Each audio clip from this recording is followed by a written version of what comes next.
From Interior Alaska's most trusted news source, this is the Fbx Evening News.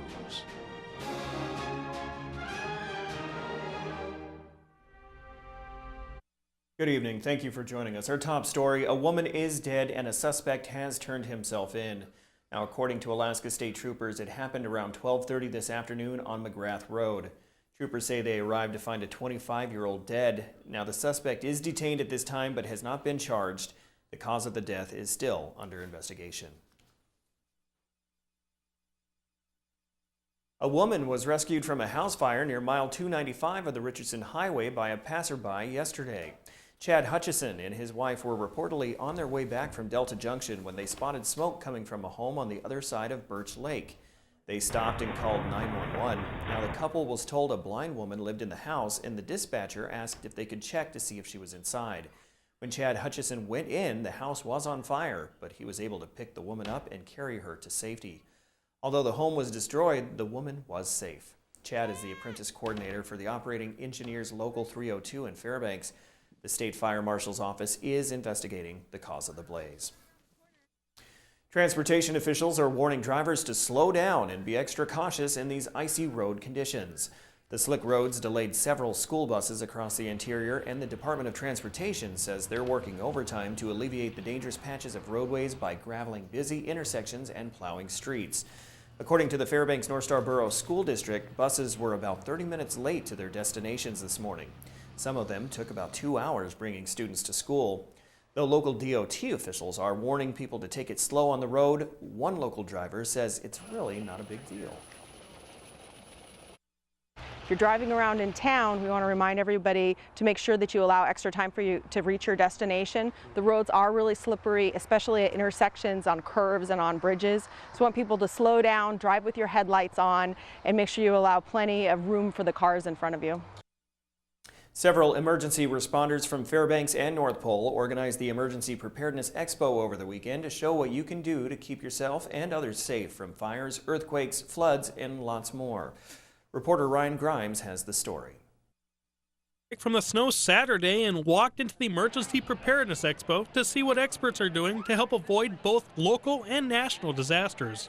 Fairbanks City Mayor John Eberhardt says a lot is being done to prepare for the worst. It's not just a question of who's going to respond or is there going to be mutual aid or automatic aid among the departments, but what do you do? Like the Garrity Street fire. 3 a.m. in the morning last January or whenever, 50 people displaced all of a sudden. You know, what do you do with people? They've lost everything, especially at a time like that. Flooding is one such disaster that could cause significant damage inside the interior. Fortunately, the city of Fairbanks already has a good safeguard called the Chena Flood Control Project. What we try to clarify is that there's 4 large gates that are lowered down into the bed of towards the bed of the river on the Chena. So they're hydraulically driven down towards the bed of the river. Just in 2014, we prevented around $111 million of damage, estimated damage to the town of Fairbanks from flood. The North Star Volunteer Fire Department also showcased the Safety House, where kids can learn how to navigate through a fire. What do we do before we open the door? Feel the door. Feel the door for heat. So everybody feel it with the back of your hand.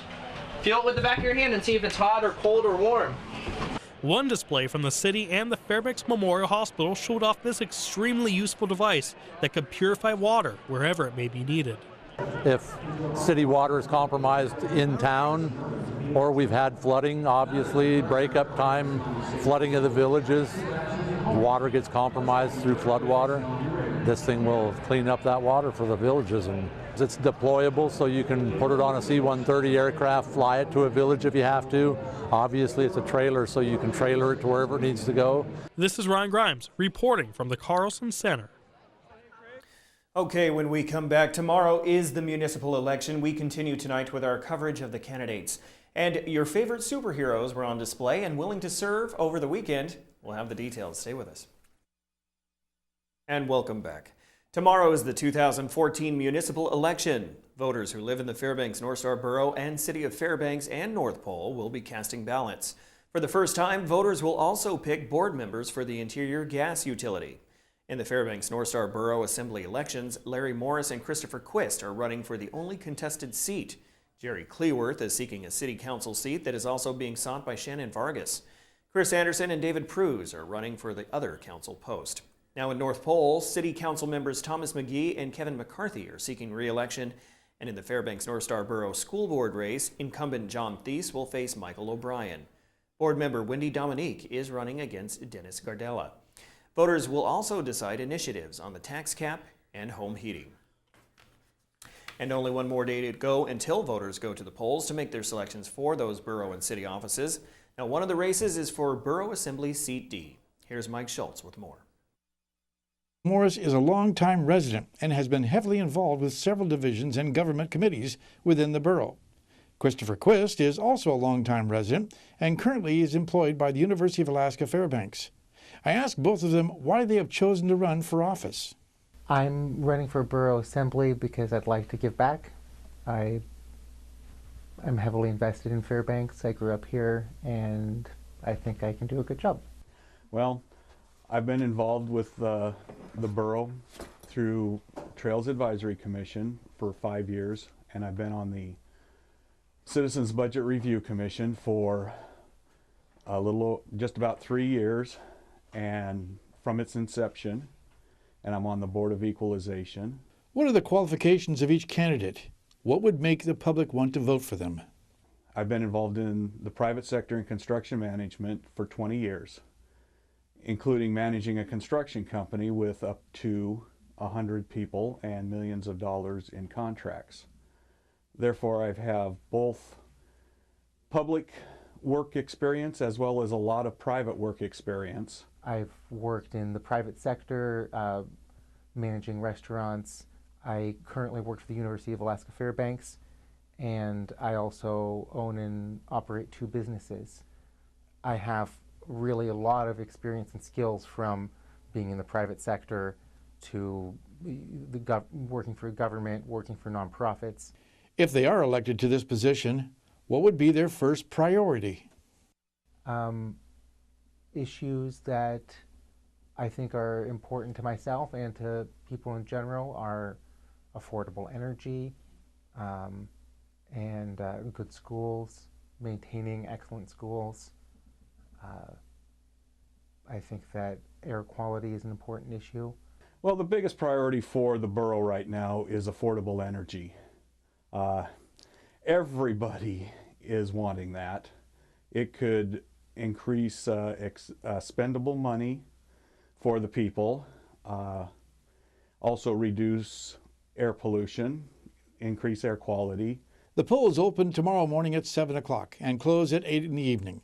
And once again, a reminder, it is your civic duty to vote. Mike Schultz reporting. It was a party Saturday night at the Carlson Center with the theme of Every Kid Needs a Superhero. The 2014 Tips for Kids Celebrity Waiter event raised money for the Resource Center for Parents and Children. The mission of RCPC is the prevention of child abuse and neglect through education and support services.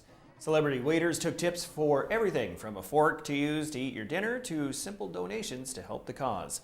RCPC Executive Director Scooter Welch said it's the major fundraiser for the agency.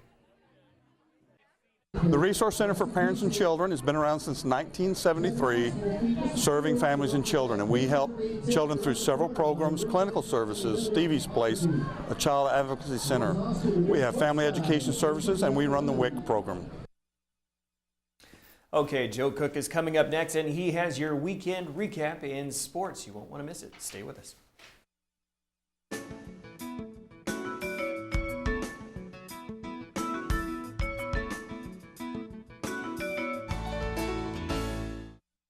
Welcome back, Interior Sports fans. Joe Cook here with another weekend recap this Monday evening. After defeating the Bismarck Bobcats 3-1 on Friday night, the Fairbanks Ice Hogs had to come back on Saturday night. Bismarck had a 2-0 lead at the end of the first period. Harrison Ayes scored just 2 minutes into the game, and then Matt Perry, he converted the power play midway through the first period. And the Ice Dogs, though, they were another team after that. Chandler Maudry got the Dogs on the board with his power play goal at the 7:43 mark of the second period. There almost was another goal by the Dogs in that second period, but it just missed the goal line. Amazing play coming up here.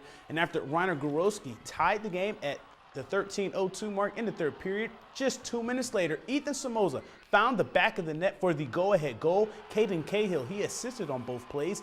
The Ice Dogs netminder Patrick Munson did not allow a goal in the last 2 periods. He finished with 24 saves as the Ice Dogs get the sweep and improve to 4-5-1 on the year after winning their home opening series at home this season. The Alaska Nano volleyball team accomplished their goal this weekend. They wanted to win 2 this weekend to end their 19-game losing streak. And on Saturday, their goal was realized. Alaska was up 1-0 against St. Martin's in the Pad Center on Saturday night. The Saints prevented the sweep, though, with a 25-22 win in the second set. Julia Wabinga led the Saints with 13 kills, but the third set was all UAF. They rolled to a 25-12 win. Maddie Davis established herself with 11 kills on a match-high 47% hitting. Freshman Brooke Mattice had a nice 15-kill game, hitting 300. And Riley Petovich added 9 kills and 6 block assists. Miranda Greaser, she got everyone involved with 43 assists. Sam Hartoon got stronger as the game went on and ended with a game-high 16 kills. She had 5 kills in the decisive fourth set as Alaska won 26-24. UAF wins back-to-back GNAT games for the first time since September 2011. The process of it all was getting better tonight, getting better every set, and we really did a nice job at that. I don't think our offense or our defense outshined one another. I think it was a real team effort. I never once thought that we were going to lose. Like, it wasn't a feeling I had, it wasn't a thought I had, and I think the entire team felt that. And as long as we feel like that every single game, like, we're going to play like it. I think we really have connected well over the past couple weeks. We've gotten better every game, and I think we'll just continue to do that throughout the season. And the West Valley boys eyed a three-peat at the ASAA First National Bank Cross Country State Championship races over the weekend, but the Pack got third place on Saturday with 81 points. Max Donaldson, he placed 8th for West Valley to lead the Pack. Kodiak won their first boys state title since 2008, powered by senior Levi Tomei's third straight title. Allie Ostrander won her third straight girls 4A title for Kenai as well. The West Anchorage girls won the 4A title. The Wolfpack girls, they finished 6th, led by Gina DeFlaco for their 8th place finish. And 1 through 3A, Galena's Caleb Corder won the boys title, and the Grace Christian boys, they won their 8th consecutive state title. Hutchinson's Grace Moore was 23rd respectively for the Hawks, and the Homer Mariners, though that girls team, they won the 1 through 3A state title. Now, the high school regular season in football is finally over, so now it's time for the playoffs. 3 interior teams will be in postseason games this weekend. The Allison Ravens finished their season undefeated at 7-0. They will host the Barrow Whalers in a small school semifinal. That's going to be Saturday at 1 o'clock. Allison blew out Barrow 61-14 in their season finale this past Saturday. And after Lathrop beat West Valley 27-24 in Friday's Dog Bowl, the Railbelt champs will host Chugiak, the 5th seed from the CIC, this Saturday at 6 o'clock right at Lathrop Stadium. The SCC champion North Pole Patriots will be in Anchorage for their medium school semifinal game against the Kenai Cardinals on Saturday at 4 p.m. at Diamond High School. Now, here are these week's best moments. Let's see who made the I-5, the interior top 5 plays. At number 5, how about Marcus Bassar's 2-goal night in Alaska's 3-1 exhibition win over the Western Ontario Mustangs on Friday night. At number 4, Ethan Somoza of the Ice Dogs scores the game-winning goal in the third period for Fairbanks, clinching their first home sweep of the season, beating the Bismarck Bobcats 3-2 on Saturday. At number 3, Shaman Tooks took it 53 yards to the crib with 1:31 left in the game in Friday's Dog Bowl. The Malamutes win 27-24 over West Valley for back-to-back Dog Bowl victories. At number 2, the Allison Ravens finished the regular season with a spotless 7-0 record. They blow out Barrow 61-14 on Saturday as Anthony Griffith and the Ravens score on both sides of the ball. And at number 1, the UAF volleyball team ends their 19-game losing streak with a win on Thursday over Western Oregon and a victory against St. Martin's on Saturday. Maddie Davis, Brooke Mattice, and Sam Hartoon had 11, 15, and 16 kills in Saturday's win. To select the play of the week, go to the KTVF Facebook, YouTube, and Twitter pages, comment on the post, or email Joe Cook at KTVF11.com for your pick. The play of the week will be revealed this Friday. The I-5 Sports Report is brought to you by Adient Orthopedic Physical Therapy. And that'll do it for sports tonight. Mike Schultz is next with your full weather forecast, and we'll catch you next time. Hey everyone, welcome back into the Fairbanks Evening News. Mike Schultz with you once again. What a wild weekend it was, and it's continuing this morning and tonight. We're looking at the temperatures dropping down to around 15 degrees. So all the melting we had going on today is going to refreeze, Give yourself plenty of time to get to work in the morning and give yourself plenty of distance between you and the guy following behind you. The snow we had was perfect snowman snow, so good that Cindy Rattano and her family were able to make a snow family. As you can see here, very nicely done. Even the little grass on the head there to show you which one is the woman. And as always, if you have a photograph to share with us, by all means, send it to photos@ktvf11.com, and we will share it with the rest of the audience. Nice job, Rattano family.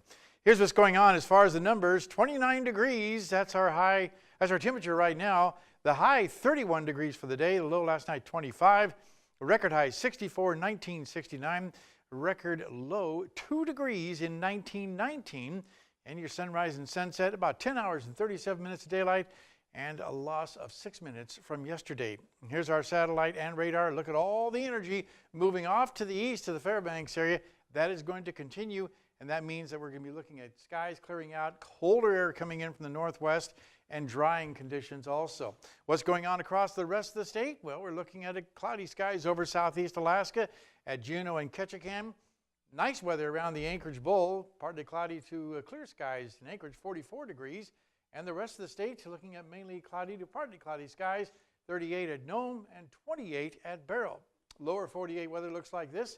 And over the Pacific Northwest, it's very comfortable. In Seattle, 78 degrees there.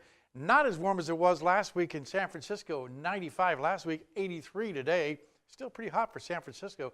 92 degrees at Phoenix, right around 80 degrees in Denver. Minneapolis, a little cooler, 63 degrees, and over the eastern half of the country, showers and thunderstorms over the Gulf Coast states, right onto the Florida Peninsula, raining across the New York area. Our satellite and radar showing a really well-defined trough of cold air, bringing the cooler air in across the Great Lakes and helping to spawn the showers up and down the eastern seaboard. Out to the west, not a thing going on there, pretty dry. And the news is a former hurricane, I should say, Simon is now a tropical storm, and it's heading toward the central sections of Baja, California. That moisture is going to bring more thunderstorms and more flooding into the Phoenix area over the next couple of days. All right, our late week jet stream, again, dropping down from Canada, bringing the cooler weather in. Nice weather over the western half of the country, down to the south, very warm and sticky. All right, back to Alaska for tomorrow. Here's what it looks like. Northern section, snow showers for Barrow, partly cloudy skies for Nome, and snow flurries at Fort Yukon. Here in the interior, we'll be looking at increasing clouds with flurries possible at Fairbanks, Healy, and Delta Junction. While over southeast Alaska, scattered showers all the way from Juneau right on down to Ketchikan and out to the southwest. Looks like cloudy skies at Cold Bay, sunny in Bethel, but mostly sunny skies for Kodiak. And over the Anchorage Bowl, nice weather expected there too. Sunny skies at Anchorage and Homer, and partly cloudy skies for Valdez. Okay, time for the kids' weather once again. It's a new week and a new school, and this week we're visiting with the kids from Chinook Charter School. Tonight, a young lady with an interesting story. So every year, somebody from down the road comes and makes us a big snow hill that me and my brother like to call a mountain. And we like to climb up it and say, I got up first. So I would say, I'm queen of the mountain. And then if my brother got up first, he would say, I'm king of the mountain. And it's really fun every year. And it's really fun, so yeah. Fun. That's a good story, Jacqueline. And as always, thanks to Mount McKinley Bank for sponsoring our kids' weather. Tomorrow night, another young lady from Chinook Charter will be here with a picture to share with us. Okay, here's your forecast for the remainder of the night. Looking at 15 degrees overnight low, clearing skies, considerably colder. Roads will freeze. Keep that in mind. It's going to be very, very slick in the morning. And tomorrow's forecast will slowly start to warm up about 26 degrees with more clouds. Even some flurries are possible. The good trend is, as you look at the 5-day period, temperatures warming close to 40 degrees by Saturday and Sunday, so a little bit of recovery there. Overnight lows will still be really chilly at night. As you can see, daytime highs around the mid-30s. Overnight lows starting off at 12, but then rising to the low 20s by Saturday and Sunday. So all in all, after this first couple days, things will be a little bit more comfortable. But boy, right now, slip and slide out there. Yeah, a little bit. 'Tis the season. It's already here. Sure. But, you know, this is always the way the football season ends. Even back when I used to play, I mean, it's almost like ice skating out there on those fields. Yeah, I'm actually happy because last season there wasn't any snow. It didn't snow till Halloween. The football season was over, so we had a little bit of snow for football. Oh, yeah. It's fun to play in, but probably not that great to watch on the sidelines there. A little cold. Yeah. Yeah. But good news is it's going to warm up, and we're going to repeat the whole cycle again. Just got to remind folks to be careful out there. Yeah, be very careful. The speed is still not a factor. I mean, I was only going 30 today, and it took me a quarter mile to stop. It was amazing. All right, thanks, Mike. That will wrap up this edition of the Fairbanks Evening News. We are glad you could join us. Tonight on NBC Nightly News, with the Ebola scare getting more attention daily, U.S. hospitals are really trying to get prepared. That's next with Brian Williams. Join us here 6 days a week at 6 and 11 online, or online anytime at webcenter11.com. All right, from all of us here at the News Center, have a great night.